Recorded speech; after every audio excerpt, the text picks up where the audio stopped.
Assalamualaikum warahmatullahi wabarakatuh. Selamat datang di Suara Hamka, obrolan ringan di podcast Majelis Hukum dan HAM Pimpinan Pusat Muhammadiyah.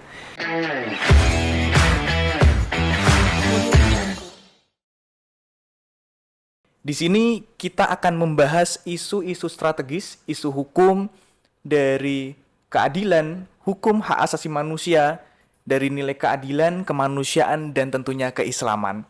Saya Ihsanul Baihaqi akan menemani Anda di podcast kali ini yang akan kita mencoba secara bersama-sama membedah RUU KUHAP dan RUU Perlindungan Migran, di mana arah reformasi hukum pidana dan perlindungan hukum migran Indonesia. Telah hadir bersama kita narasumber yang luar biasa. Beliau adalah Ketua Majelis Hukum dan HAM Pimpinan Pusat Muhammadiyah, seorang pakar hukum pidana yang sangat aktif dalam advokasi hukum dan nilai-nilai keadilan hak asasi manusia. Beliau adalah Bapak Dr. Trisno Haharjo, SHM HUM. Terima kasih Bapak sudah bergabung bersama kita. Pak Trisno, panggilannya nggih? Nggih. Atau ada panggilan lain? Pak Trisno boleh. Nggih, boleh. Pak Trisno mungkin langsung saja nggih. Teman-teman di sini ingin sedang hangat-hangatnya mendengar perkara RUU KUHAP yang sering kali digoreng atau naik seperti minyak yang sangat panas. Jadi Pak Trisno, mungkin kita mulai dari RUU KUHAP yang lagi hangat-hangatnya, yang sering dikebut, atau mungkin pembahasan itu lagi seperti di jalan tol. Saking ngebutnya, hampir Januari awal itu harus sudah selesai. Lantas bagaimana Majelis Hukum dan HAM ini menilai atau memandang persoalan percepatan RUU ini? Dan bagaimana resiko jika pembahasannya itu terlalu terburu-buru, Bapak? Baik, terima kasih Mas Beki ya. Nggih. Biasa dipanggilnya Mas Beki. Kalau kita melihat pembahasan RUU KUHAP ya, Kitab Undang-Undang Hukum Acara Pidana, maka kalau dilihat dari timeline-nya, sekarang sudah bulan Juli akhir, maka kalau dia harus disahkan di bulan Desember atau setidak-tidaknya di awal Januari, bertepatan dengan mulai berlakunya Kitab Undang-Undang Hukum Pidana, yaitu 2 Januari 2026, maka ya memang waktunya pendek sekali. Tetapi sebenarnya KUHAP itu sudah coba dibahas di DPR pada tahun 2012, pada akhir masa jabatan Presiden SBY.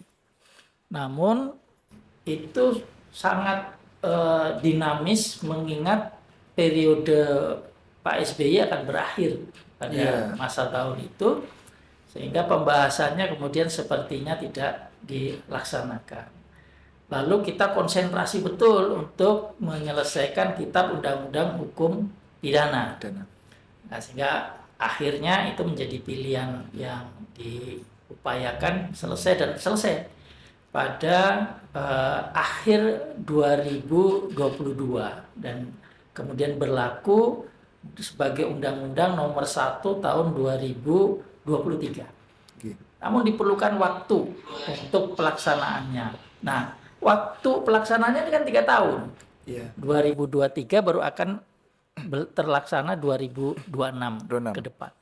Nah, itu yang saya sayangkan. Kenapa Kitab Undang-Undang Hukum Acara Pidana itu tidak kemudian dibahas? Jadi seolah-olah kita itu kehabisan waktu. Padahal sebenarnya waktunya cukup. Kalau dia dikerjakan dari 2023 tersebut. Nah, memang ada pandangan yang menyatakan kalau tidak selesai tahun ini, maka dapat dikatakan terjadi kevakuman hukum acara.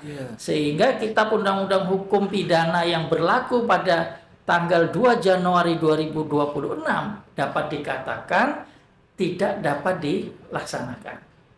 Saya berpandangan tidak demikian. Bahwa hukum pidana itu ya tetap harus berjalan pada 2 Januari 2023. Lalu bagaimana hukum acaranya? Ya tetap menggunakan ketentuan yang ada di dalam Kitab Undang-Undang Hukum Pidana yang lama, Undang-Undang Nomor 8 tahun 1981. Itu digunakan. Tapi kemudian memang harus dilakukan beberapa penyesuaian-penyesuaian sehingga mau tidak mau Kapolri, Jaksa Agung dan Ketua Mahkamah Agung itu harus membuat aturan-aturan agar dapat terlaksananya ketentuan hukum acara yang berbeda. Iya. Nah, tetapi landasannya tetap pada Kitab Undang-Undang Hukum Acara yang lama. Untuk itu memang harus dilakukan penyesuaian-penyesuaian. Tetapi saya melihat ada semangat dari DPR dan pemerintah untuk menyelesaikan. Namun menurut hemat saya juga tidak boleh buru-buru. Iya. Karena sudah ada masukan, pandangan dari masyarakat yang menyatakan bahwa harusnya ada beberapa hal yang diperbaiki, terutama untuk masyarakat sebagai korban, pelakunya sendiri, kemudian yang disebut dengan kaum difabel, kemudian kaum rentan, ibu, anak, ya perempuan, anak maksud saya. Nah itu ya, perlu diperhatikan. Saya kira seperti itu.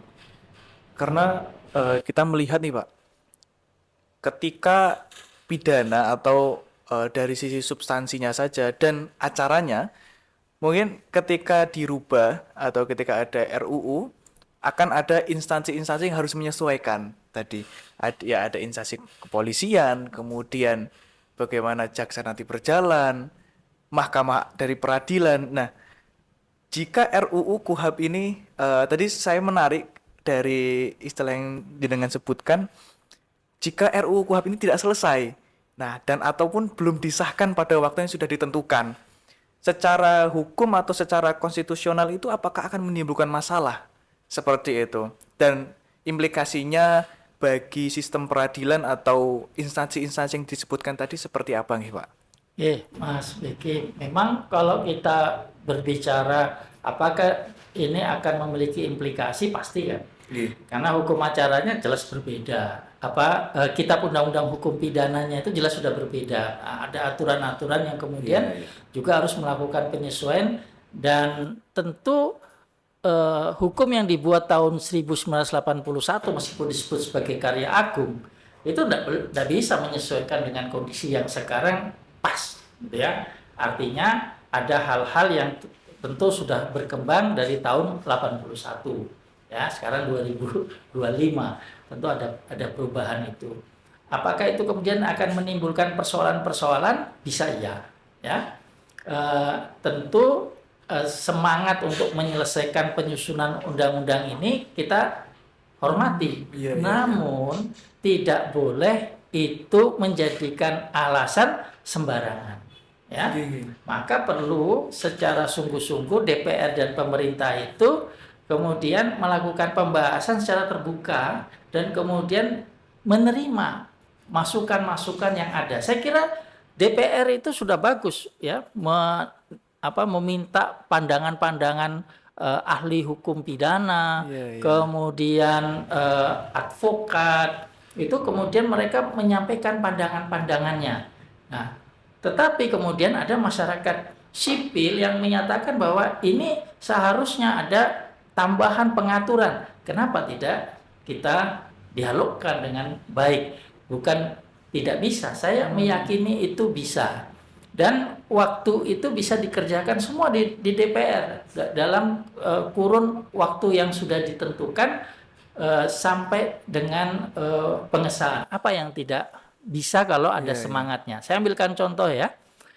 Mahkamah Konstitusi itu dulu pernah menyatakan bahwa peradilan tindak pidana korupsi itu tidak hanya yang ada di dalam pengaturan di KPK.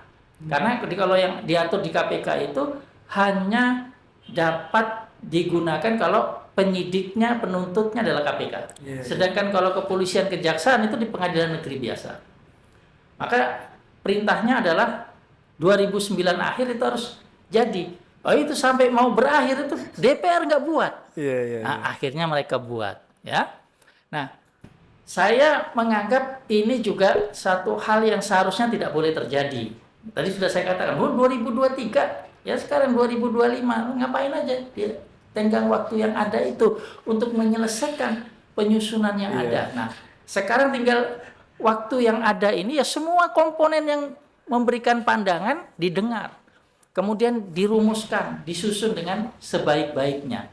Nah, kita berharap itu ada pembaharuan hukum acara yang baik. Kalau yang saya baca sebelum kemudian disempurnakan oleh pemerintah, jadi draft yang bulan Maret itu, saya melihat sudah ada beberapa hal yang maju dan Iya. dan baik. Meskipun saya melihat pihak kepolisian itu sangat-sangat mendominasi untuk mempengaruhi pengaturan hukum acara pidana ini.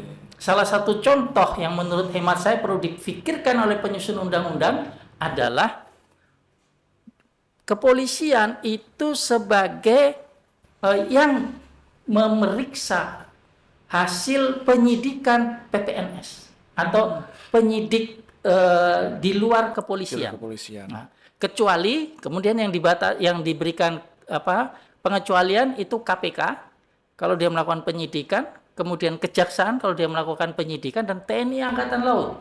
Itu tidak perlu dilakukan supervisi oleh kepolisian. Menurut hemat saya semuanya.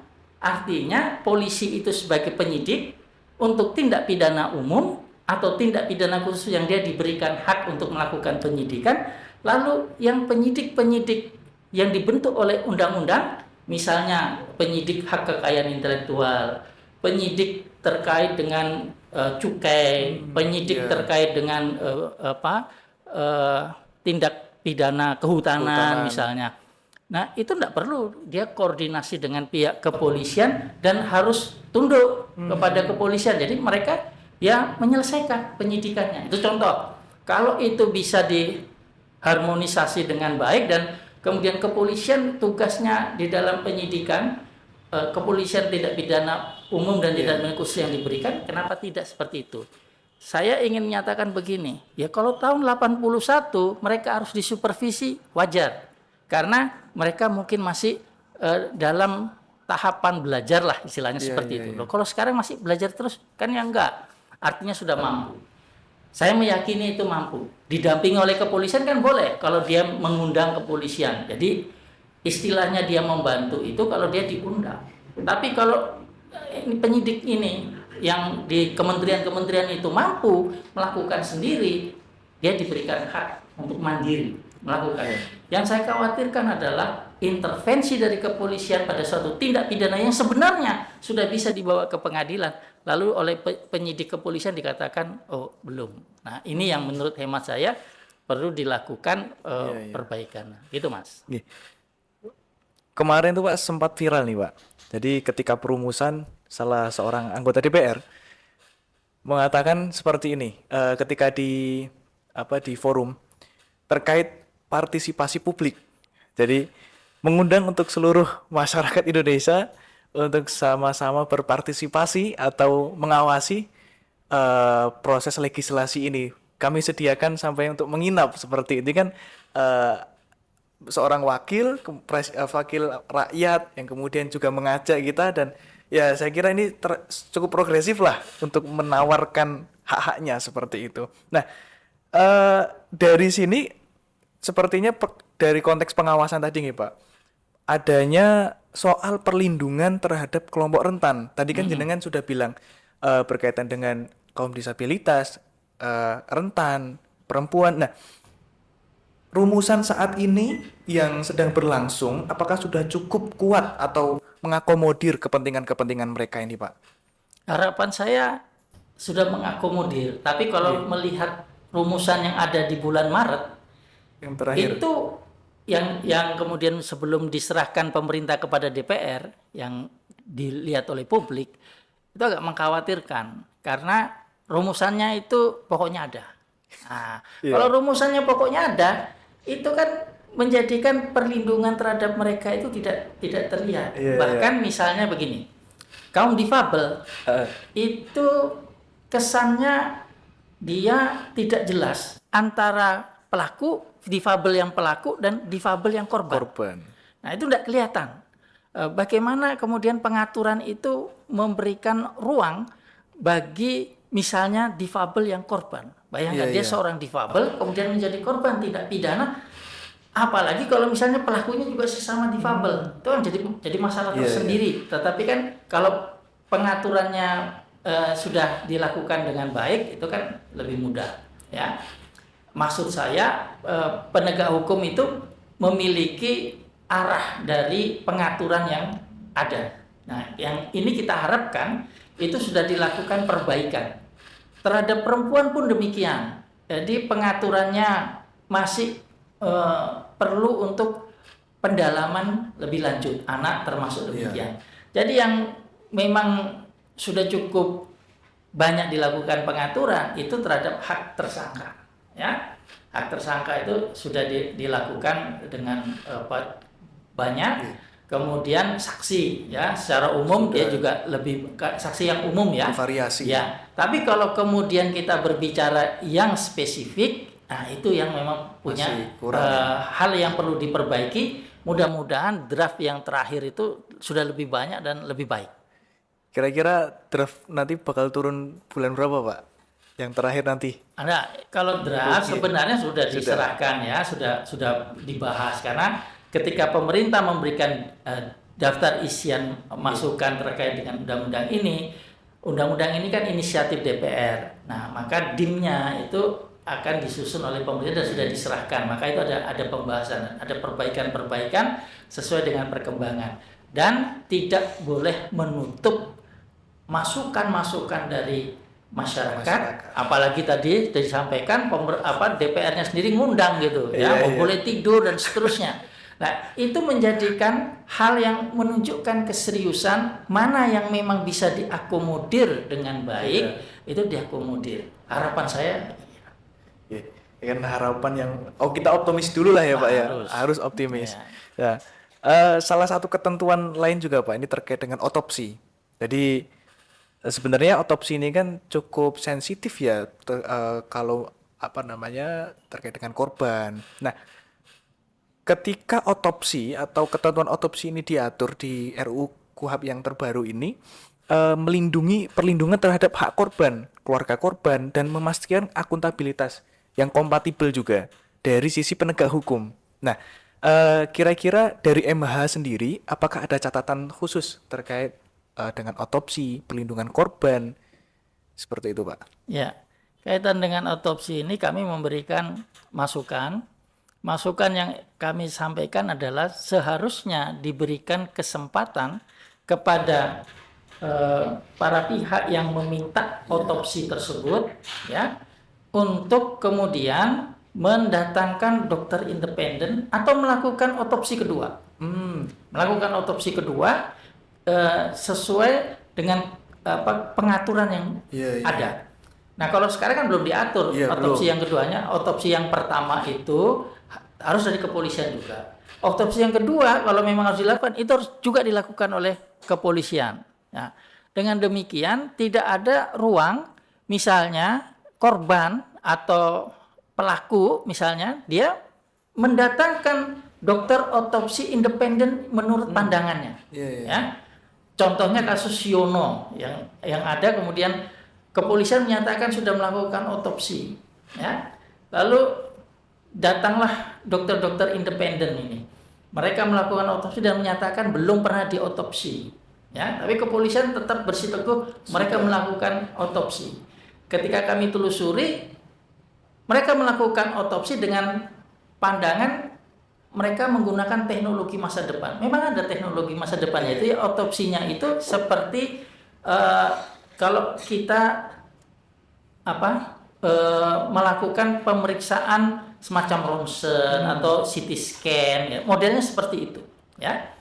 Nah, itu adalah teknologi yang coba saya tanyakan kepada dokter-dokter otopsi yang dikatakan itu memang kedepannya bisa seperti itu, tapi belum dilakukan. Belum dilakukan. Dan ternyata kepolisian hanya untuk kasus Siono saja. Nah, jadi ada masalah itu sebenarnya ya, karena dia ada kejanggalan. melakukannya hanya untuk kasus Siono. Ya sering didemonstrasikan tapi tidak ada penggambaran. Nah, harusnya itu ada pengaturan seperti itu. Harapan kami kalau kami lihat draftnya nggak ada, ya, maka kami mendorong harusnya itu bisa dilakukan. Kemudian yang kedua ada kemajuan memang, bahwa otopsi itu harus bisa dilakukan. Kalau ada yang menolak itu ditetapkan oleh pengadilan, ya. Jadi kalau mau nolak ke pengadilan. Nah ini dulu nggak ada. Nah sekarang diatur seperti itu. Jadi autopsi itu menjadi satu hal yang utama, penting dan harus dilakukan. Nah kami melihat bahwa pengaturan-pengaturan ini harus semakin tegas dan jelas dan memberikan ruang bagi pencari keadilan untuk memastikan ya faktor penyebab kematian. Dan autopsi itu harus digunakan oleh pengadilan. Nah ini yang menurut hemat saya belum ditetapkan. Mengapa? Karena misalnya contoh kasus di Yogyakarta itu ada dibawa ke pemeriksaan otopsi, tapi hasil otopsi itu tidak pernah dibuka di persidangan. Tidak dibuka malah. Tidak dibuka dan tidak menjadi pertimbangan hakim. Dan pada prinsipnya hakim menyatakan bahwa kami nggak terikat dengan otopsi. Apa sebab kematian kita lihat di pengadilan. Nah, hal-hal semacam ini tentu menjadi hal yang harus diperhatikan karena ke depannya kita harus menempatkan ketentuan-ketentuan hukum acara kita itu memastikan bahwa pembuktiannya berasal dari pembuktian yang ilmiah. Ya. Jadi harus dipastikan apa sebab matinya. Jadi jangan terkejut ya. Orang mengatakan dia dibunuh tapi sebenarnya bukan dibunuh. Ya. Ada sebab kematian yang lebih dulu daripada pembunuhan itu. Dan dalam teorinya dimungkinkan hal-hal seperti itu. Jadi misalnya seseorang itu diduga dilakukan pembunuhan, tapi sebenarnya sebelum dia dibunuh dia sudah mati duluan. Teorinya memungkinkan seperti itu. Kan orangnya sudah meninggal, bahkan dia sudah meninggal 1 jam sebelumnya. Baru kemudian ada orang datang dia membunuh. Ya, mungkin dia lihat ini orang tidur. Oh gitu saya tutup pakai bantal. Nah karena kebetulan dia posisinya dekat dengan bantal, dia tutup. Ini orang kok tidak gerak-gerak. Nah sudah mati dia. Karena 1 jam. Seolah-olah dialah pelakunya. Nah hal-hal semacam ini kan bisa dibuktikan secara pemeriksaan otopsi misalnya. Nah, ini pembuktian-pembuktian semacam ini belum secara umum dipahami oleh masyarakat bahwa pembunuhan itu harus betul-betul ada pemeriksaan dan memastikan. Hakim juga harus memastikan dan saya yakin hakim memahami hal-hal semacam itu. Itu Mas. Baik, jadi Bapak, ini kan kita melihat dari sudut pandang yang berbeda, dari sudut pandang yang substansial, dari segi teori. Lantas, yang terakhir ini Pak, rekomendasi kunci dari MHH, Pimpinan Pusat Muhammadiyah, supaya RUU KUHP ini tidak hanya selesai tepat waktu, kemudian bisa benar-benar memberikan keadilan yang substansial, perlindungan hak asasi manusia, dan kepastian hukum di Indonesia. Karena memang kadang-kala ketika RUU itu dikebut, ada beberapa aspek-aspek yang ketinggalan. Nah ini rekomendasi kunci dari Majelis Hukum dan HAM bagaimana Pak? Ya, kalau saya penyusunan undang-undang itu tidak boleh terburu-buru. Tapi karena ada waktu yang harus diselesaikan, kalau itu memang semangatnya untuk mau menyelesaikan, maka semua masukan-masukan itu ditelaah dengan sungguh-sungguh. Artinya harus ada catatan, ya. Kalau istilahnya itu adalah notulen dari percakapan perdebatan yang ada di dalam penyusunan peraturan perundang-undangan, ya. Karena sebenarnya itu kalau dalam hukum pidana itu selalu dikenal dengan memori vantolichting. Nah, cara untuk melihat perdebatan-perdebatan yang ada di parlemen kaitannya dengan setiap pasal. Nah, itu harus ada. Itu harus tercatat. Nah, masukan-masukan dari masyarakat, dari ahli-ahli diperdebatkan. Ada catatannya, ada tanggung jawab untuk kemudian pasal ini hasilnya ini. Ya, jangan bilang kelupaan nih. Nah, itu tidak boleh. Maka ya karena ini harus diselesaikan, ya Dan karena Agustus itu adalah agenda kenegaraan yang panjang, kayaknya belum masuk ya.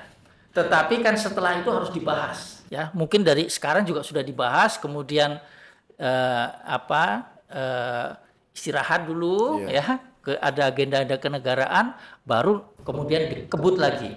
Nah, ya harus diselesaikan.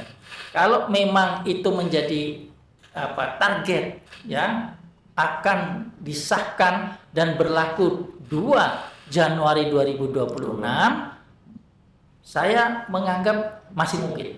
Masih ya. mungkin optimis Masih dulu mungkin. ya Pak ya. Prinsipnya gini, prinsipnya itu sungguh-sungguh. Dibahas semua, masalah-masalah yang ada harus tercatat semua dan itu diselesaikan. Insya Allah bisa. Ya. Kita optimis itu bisa, kalaupun tidak bisa, dilanjut tetapi untuk disahkan. Artinya mungkin ada beberapa hal yang belum bisa selesai. Menurut hemat saya mungkin di bulan Februari atau paling lambat April itu sudah disahkan 2026. Ya, bisa saja. Nah, itu menurut hemat saya waktu yang ideal 1 tahun untuk membahas itu bisa. Sekarang pun mau dikebut, insya Allah bisa, tetapi tadi catatannya adalah tidak boleh ada yang tertinggal, terlewatkan di dalam pengaturannya. Saya kira itu, Mas. Siapa? Ini menarik ya, rekan-rekan Suara Hamka. Jadi dari berbagai macam aspek, kemudian unsur-unsur, dan sekiranya tadi kita bahas beberapa pasal-pasal juga, yang kemudian menjadi hal yang menarik dan menggelitik, memang perlu kita awasi secara bersama-sama. Karena dalam proses legislasi ini kan termasuk juga partisipasi publik. Kita ini masyarakat juga bisa masuk di dalamnya. Kemudian ini menarik bahwa kalau kita mau bahas lebih lanjut bisa, tapi sekarang kita mau beralih dulu ke RUU Perlindungan Pekerja Migran. Seperti yang disebutkan tadi teman-teman, bahwa tidak hanya RUU KUHP, jadi Kitab Undang-Undang Hukum Acara Pidana, tapi ada juga RUU Rancangan Undang-Undang Perlindungan Pekerja Migran, yang mana ada kementerian baru di periode pemerintahan ini, Kementerian Perlindungan Pekerja Migran atau BP2MI. Yang kemudian ada juga Kementerian Tenaga Kerja, ada Kementerian Luar, ini bukan baru, sudah lama. Cuman ada tumpang tindih kewenangan itu Pak, kalau kita melihat. Yang kemudian kalau kita lihat dari perubahan ketiga, jadi kan RUU ini kan perubahan ketiga dari Undang-Undang Nomor 18 Tahun 2017.